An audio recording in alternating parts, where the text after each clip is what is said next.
Hello दोस्तों, मैं फिर हाजिर हूँ एक नई कहानी लेकर। सोने की चिड़िया। बहुत पुराने समय की बात है। एक राजा था, उसके महल में एक बहुत सुंदर बाग था। बाग में तरह तरह के फूलों के पौधे और अनेक प्रकार के मीठे फल के पेड़ थे। लेकिन इस बाग में सबसे आश्चर्यजनक चीज थी कि एक सेब का पेड़ था जिसमें सोने के सेब लगते थे। राजा ने इस पेड़ की देखभाल का खास इंतजाम कर रखा था। इसके फल पकते तो चौकीदार रात दिन पेड़ का पहरा दिया करते थे ताकि कोई सोने का सेब चुरा ना ले जाए। लेकिन एक दिन की बात है कि बाग में माली ने जब सोने के सेब को गिना तो उसमें से एक सेब गायब था। उसने दौड़कर राजा को खबर दी। राजन फौरन बाग में पहुंचा। उसे यह देखकर बड़ा आश्चर्य हुआ कि देखभाल का इतना पक्का इंतजाम होने पर भी एक सेब किसी ने चुरा लिया। उसने ऐलान किया कि कोई सोने के सेब को चुराने वाले चोर का पता देगा, उसे इनाम दिया जाएगा।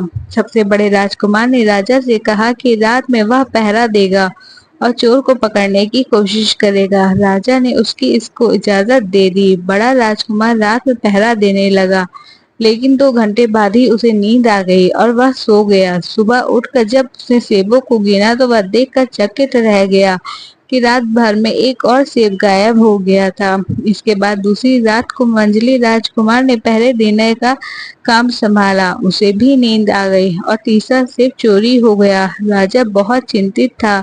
दरबारियों की भी समझ में नहीं आ रहा था कि क्या किया जाए। सब लोग उदास बैठे थे। इतने में सबसे छोटा राजकुमार आया। उसने कहा कि राजा की रात में पहरा दूंगा और चोर को पकड़ूंगा। राजा इस राजकुमार से खुश नहीं रहता था। वह उसे मूर्ख भी मानता था। उसने उसे डांटते हुए क्या कहा, तुम क्या समझते हो? क्या तुम्हें इसमें सफलता मिलेगी? तुमसे बड़े और तुमसे ज्यादा समझदार दोनों राजकुमार इस काम में असफल हो चुके हैं। तुम जाओ अपना काम करो। लेकिन छोटा राजकुमार नहीं माना। उसने राजा से प्रार्थना की कि उसे एक और मौका जरूर दीजिए। अंत में राजा राजा राजी हो गया। राजकुमार रात में पहरा देने लगा।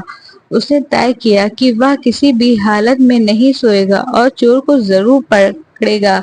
जब आधी रात हुई और बाहर 12 बजे के आखिरी घंटा बजा तो राजकुमार ने देखा कि एक सुंदर सोने की चिड़िया कहीं से उड़ती हुई आई और सेब के पेड़ पर बैठ गई। उसने देखते देखते सोने का एक सेब तोड़कर अपनी चोंच में पकड़ लिया। राजकुमार ने फौरन निशाना साध कर तीर चला दिया, लेकिन तीर चिड़िया को नहीं लगा। वह पंख फड़फड़ाकर उड़ गई। हाँ, इतना अवश्य हुआ कि उसका एक सुनहरा पंख टूट गया, जमीन पर आ गिरा। दूसरे दिन सुबह राजकुमार ने राजा को सारी बात बता दी। वह सोने का पंख उसके सामने रख दिया। पंख इतना सुंदर और इतना कीमती था कि राजा उसको देखता ही रह गया। उसने कहा, अगर उस चिड़िया को का एक पंख इतना सुंदर तो वह चिड़िया कितनी सुंदर होगी। मैं चाहता हूँ कि उस चिड़िया को कोई पकड़ लाए। सबसे पहला बड़ा राजकुमार इस काम के लिए रवाना हुआ। चलते चलते वह एक जंगल में पहुंचा। वहां उसने एक लोमड़ी को एक पेड़ के नीचे आराम करते हुए देखा। राजकुमार ने मौका देखकर तीर अपने धनुष पर चढ़ा लिया और वह तीर छोड़ने ही जा रहा था कि लोमड़ी ने चिल्ला कर कहा, राजकुमार, मुझे मत मारो। मुझे पता है तुम सोने की चिड़िया की खोज में निकले हो। तुम मेरी राय मानो तो तुम्हारा काम जल्द ही पूरा हो जाएगा। तुम इसी रास्ते से सीधे चले जाओ। शाम होने पर तुम एक गांव में पहुंचोगे। वहां तुम्हें आमने सामने 2 सराय मिलेंगी। एक सराय खूब सजी हुई होगी और सुंदर सी होगी, लेकिन तुम उसमें मत ठहरना। तुम इसके सामने वाली दूसरी सराय में ठहरना, जो बहुत मामूली और दिखने में भद्दी सी होगी। ऐसा करने पर तुम्हारा काम आसानी से पूरा हो जाएगा। लोमड़ी की बात सुनकर राजकुमार को हंसी आ गई। उसने डांट कर कहा, भाग जाए यहाँ से, मुझे तुम्हारी सलाह की जरूरत नहीं। यह कहकर उसे तीर छोड़ दिया, लेकिन लोमड़ी बहुत चालाक थी। वह बचकर निकल भागी। राजकुमार आगे चलता गया। शाम को जब वह एक गांव पहुंचा तो उसने देखा कि वहां सड़क के किनारे सचमुच 2 सराय थी। उनमें एक सराय खूब सजी सजाई थी और उसके अंदर से लोगों के नाचने गाने की आवाज आ रही थी। दूसरी सराय बद्दी सी थी। वह अंधेरा घिरा हुआ था। राजकुमार सजाई सराय में ठहर गया। थोड़ी देर में वह भूल गया कि वह असल में सोने की चिड़िया खोजने निकला था। उधर जब काफी समय बीत गया, बड़ा राजकुमार नहीं लौटा तो मंझला राजकुमार सोने की चिड़िया खोज में चल पड़ा। वह उसी तरह चलते चलते जंगल पहुंचा। वह लोमड़ी उसे भी मिली। इस राजकुमार ने भी लोमड़ी की बात पर कोई ध्यान नहीं दिया। जब वह शाम को उस गांव में पहुंचा तो बड़े राजकुमार की तरह सजी सजाए सराय में ठहरा। वहां के नच रंग में मस्त होकर वह भी अपना काम भूल गया। यहाँ तक कि उसे घर लौटने की भी सुध न रही। अंत में सबसे छोटा राजकुमार ने राजा से कहा, मैं सोने की चिड़िया की खोज में जाऊंगा। राजा को विश्वास था कि जब उससे बड़े दोनों राजकुमार इस काम में सफल नहीं हुए तो और भी सफलता नहीं मिलेगी। लेकिन उसकी जिद करने पर राजा ने उसे इजाजत दे दी। छोटा राजकुमार तैयार होकर सोने की चिड़िया की खोज में निकला। जंगल में उसे भी लोमड़ी मिली। राजकुमार ने लोमड़ी की बात को ध्यान से सुना और लोमड़ी से कहा, ठीक है, तुम जैसा कह रही हो मैं वैसा ही करूंगा।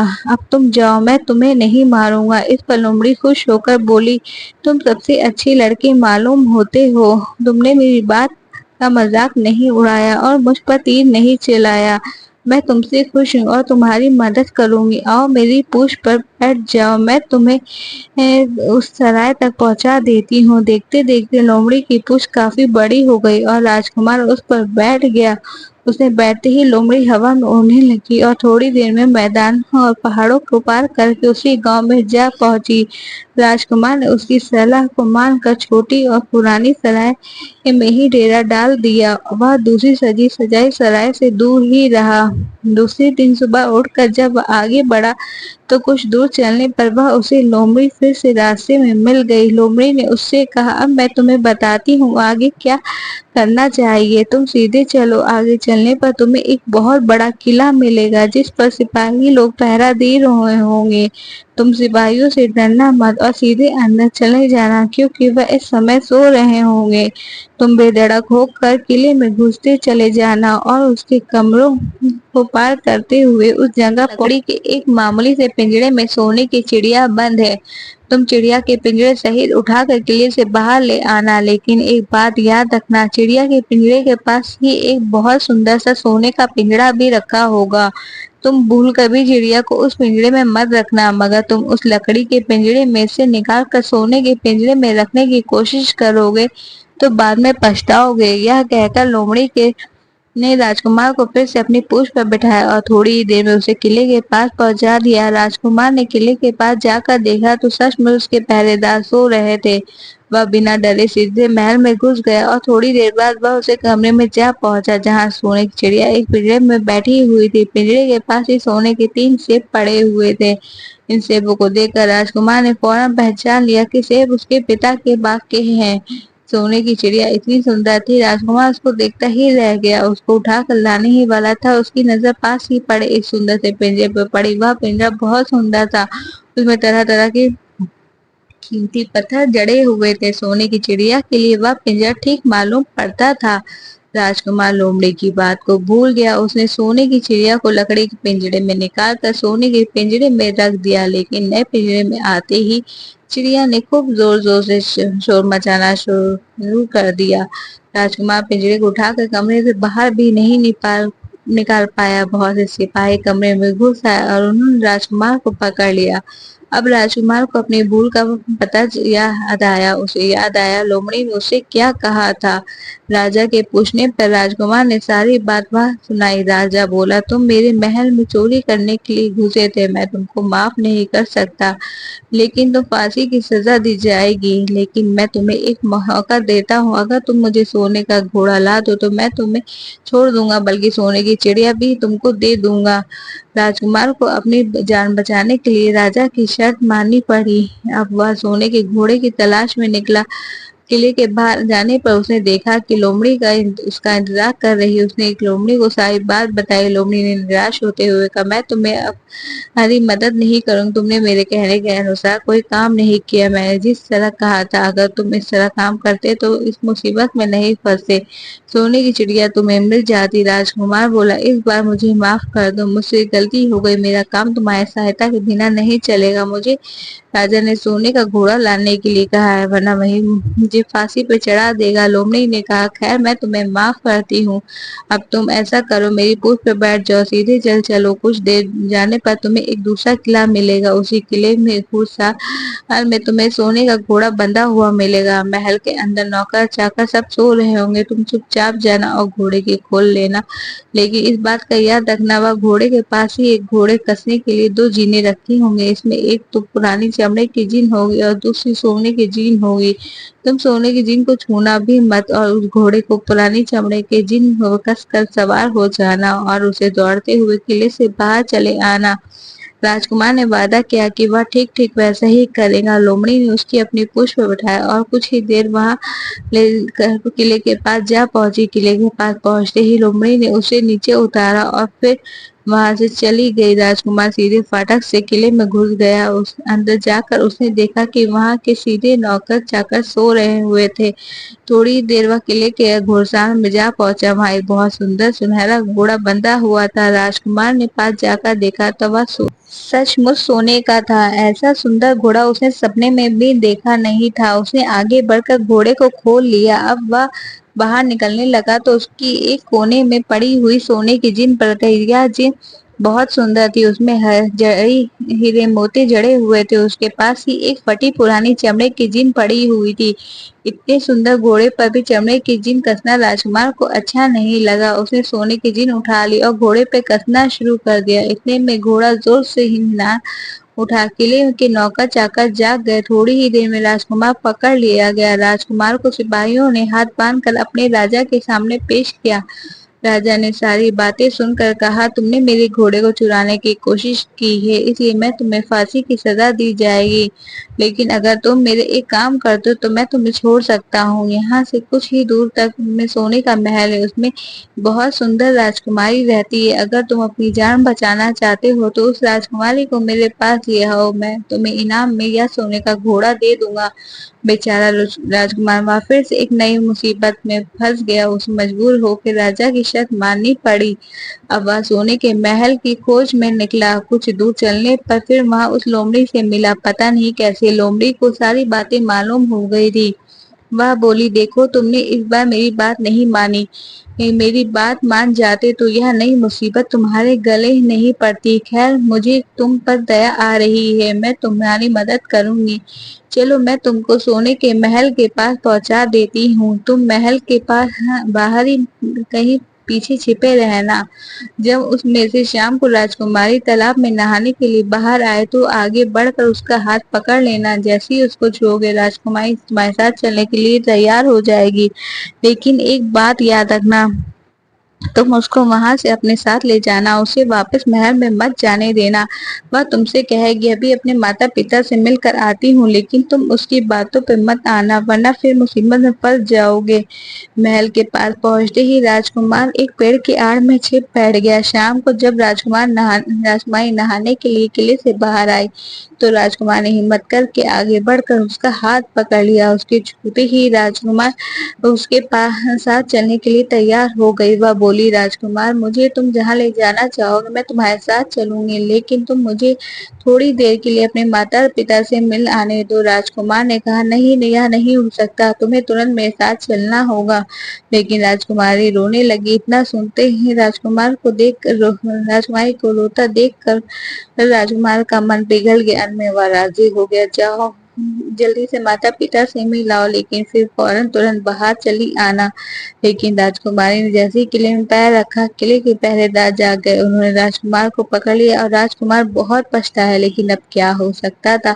सिपाहियों ने उसे अपने राजा के सामने पेश किया। राजा बहुत निराश था। उसे उसी वक्त हुक्म दिया कि उस राजकुमार को फौरन फांसी पर चढ़ा दिया। यह सुनकर राजकुमार रोने गिड़गिड़ाने लगा। इस पर राजा ने थोड़ी देर विचार करने के बाद कहा, मैं अपनी आज्ञा वापस नहीं ले सकता, लेकिन अगर तुम मेरा एक काम कर दो तो मैं तुम्हारी जान बच सकती है। तुम ये किले के ठीक सामने जो पड़े ये जो बड़ा बड़ा पहाड़ है, उसके कारण हमारे किले की सुंदरता नष्ट होती है।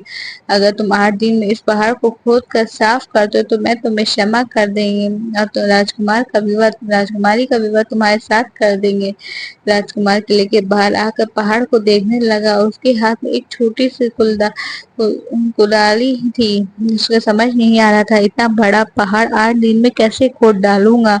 फिर भी उसने अपनी जान तो बचानी थी, इसलिए वह पहाड़ खोदने लगा। धीरे धीरे 7 दिन बीत गए।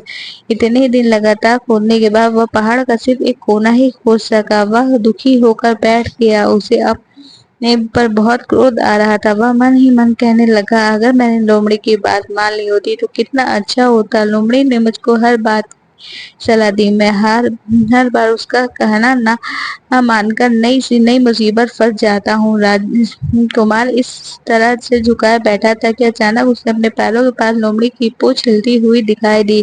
उसने नजर उठाकर देखा, सचमुच वहाँ लोमड़ी खड़ी है। लोमड़ी ने मुस्कुराते हुए कहा, क्यों हाल है, इस पर मैं तुम्हारी मदद करने के लिए मेरी जरा भी इच्छा नहीं थी, लेकिन मैं 7 दिन से तुमको पहाड़ खोदने के लिए देख रही हूँ, मुझे दया आ गई, मैं तुम्हारी मदद करने चली आई। चलो तुम बहुत थक गए हो, सो जाओ, मैं थोड़ी देर के लिए तुम्हारा काम पूरा कर दूंगी। इस बार राजकुमार ने तय कर लिया, वह लोमड़ी जिस तरह कहेगी वह इसी तरह करेगा। वह चुपचाप उठकर उस तरफ सोने चला गया। थोड़ी ही देर उसे नींद आ गई। ये सुबह जब उठकर देखा तो उसने अपनी आंखों पर विश्वास नहीं हो रहा था। वहां कहीं भी पहाड़ का नाम नहीं था। महल का सुंदर दृश्य दिखाई दे रहा था। राजकुमार सीधा राजा के पास पहुंचा। राजा उसके काम पर बहुत खुश था। उसने तुरंत अपने वादे के अनुसार राजकुमार के साथ उसका विवाह कर दिया। राजकुमार उसे सुंदर राजकुमारी के साथ कुछ दूर चला तो रास्ते में फिर वह लोमड़ी मिली। लोमड़ी बोली, बधाई हो राजकुमार, राजकुमारी के साथ तुम्हें देखकर बहुत खुशी हो रही है, लेकिन अब तुम्हें सोने का घोड़ा, सोने की चिड़िया भी प्राप्त करनी होगी, क्योंकि वह चीजें तुम्हारे भी लायक है, तुम इन्हें आसानी से प्राप्त कर सकते हो। राजकुमार बोला, लेकिन भला मुझे सोने का घोड़ा और सोने की चिड़िया कैसे मिल सकती है? मैं तो राजकुमारी को भी उस राजा के लिए ले जा रहा हूँ। लोमड़ी ने कहा, नहीं नहीं, तुम ऐसा काम कभी मत करना। इस राजकुमारी के साथ तुम्हारा विवाह हुआ है और ये अब तुम्हारी ही है। अगर तुम मेरे कहने के अनुसार काम करो तो तुम्हें सोने का घोड़ा, सोने की चिड़िया भी मिल सकती है। तुम पहले इस राजकुमारी को लेकर सोने के घोड़े वाले राजा के पास जाओ। राजा खुश होकर तुमको सोने का घोड़ा दे देगा। तुम घोड़े पे सवार हो जाना और सवार होकर सबसे विदा लेना। राजकुमारी से तुम सबसे बाद में विदा लेना। जैसे ही तुम राजकुमारी के पास पहुंचो और उसे हाथ में पकड़ा कर घोड़े के ऊपर खींच लेना और घोड़े को दौड़ा देना। सोने का घोड़ा इतना तेज दौड़ता है कि दुनिया की तेज से तेज घोड़ा भी उसकी बराबरी नहीं कर सकता। जाओ, तुम पहले इतना काम पूरा करो, इसके बाद आगे का काम मैं तुम्हें बाद में बताऊंगी। मैं तुम्हें वहां रास्ते में मिलूंगी। राजकुमार ने ठीक वैसे ही किया जैसे लोमड़ी ने उससे कहा था। जब सोने के घोड़े वाले राजा को खुश होकर उसे इनाम में सोने का घोड़ा दिया तो राजकुमार उस पर सवार हो गया और उसे विदा लेने लगा। अंत में वह राजकुमारी को उठाकर घोड़े पे तेजी से दौड़ाता हुआ किले से बहुत दूर निकल आया। रास्ते में एक पेड़ के नीचे लोमड़ी उसका इंतजार कर रही थी। उसे देखकर लोमड़ी बोली, शाबाश, अब तुम सोने की ये चिड़िया भी प्राप्त कर लो। जब तुम सोने की चिड़िया वाले राजा के पास पहुंचोगे तो वह घोड़े को देखकर बहुत खुश होगा। तुम मुझसे कहना, पहले सोने की चिड़िया का पिंजरा मेरे हाथ में दे दो, तब मैं वह घोड़ा तुमको दे दूंगा। जब वह पिंजरा तुम्हारे पास लाए तो तुम पिंजरा उसके हाथ से छीन लेना और घोड़े को दौड़ा देना। बस ऐसी चिड़िया तुमको मिल जाएगी और कहीं कोई तुम्हें पकड़ भी नहीं सकेगा। इस बार भी राजकुमार ने ठीक वैसे ही किया। वह राजकुमारी के साथ घोड़े पर बैठा और राजा के हाथ उसके हाथ में एक सोने की चिड़िया पिंजरा दिया। उसने देखते ही देखते एंड मार दी और सोने का घोड़ा हवा से बातें करने लगा। कुछ दूर चलने पर लोमड़ी उसे मिली। राजकुमार ने उसे कहा, तुमने मेरी बहुत मदद की है, तुम्हारी वजह से मुझे न सिर्फ सोने की चिड़िया मिली बल्कि सोने का घोड़ा, इतनी सुंदर राजकुमारी भी मिल गई। बताओ मैं तुम्हें क्या इनाम दूं? मैं तुम्हें कुछ न कुछ जरूर देना चाहता हूँ। लोमड़ी ने कहा, अगर तुम खुश हो तो मेरा एक काम कर दो, तुम एक तीर चलाकर मुझे मार दो। इस समय तुम यही से बड़ा काम मेरे लिए कर सकते हो। राजकुमार ने कहा, भला यह कैसे हो सकता है? तुमने मेरी इतनी मदद की, मैं तुम्हें बदले में तुम्हें मार दूं, मुझसे यह नहीं होगा। यह सुनकर लोमड़ी बहुत दुखी हुई और बोली, अगर तुम मेरा यह काम नहीं कर सकते तो फिर ठीक है, जाओ, लेकिन मैं तुम्हारी भलाई के लिए ही कर रही हूँ। तुम दो बातें याद रखना कि एक तो तुम किसी कुएं की दीवार पे मत बैठना और दूसरा तुम ऐसे लोगों को धन मत खर्च करना जिन्हें फांसी मिलने वाली है।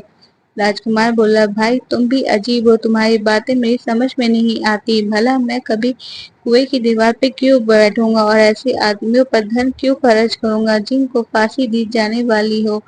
लेकिन लोमड़ी ने उसकी बात का कोई जवाब नहीं दिया। अलविदा कहकर वहां से चली गई। राजकुमार सोने का घोड़ा दौड़ाता हुआ आगे बढ़ा। राजकुमारी उसके साथ ही बैठी थी और सोने की चिड़िया का पिंजरा उसके साथ में ही था। वह देर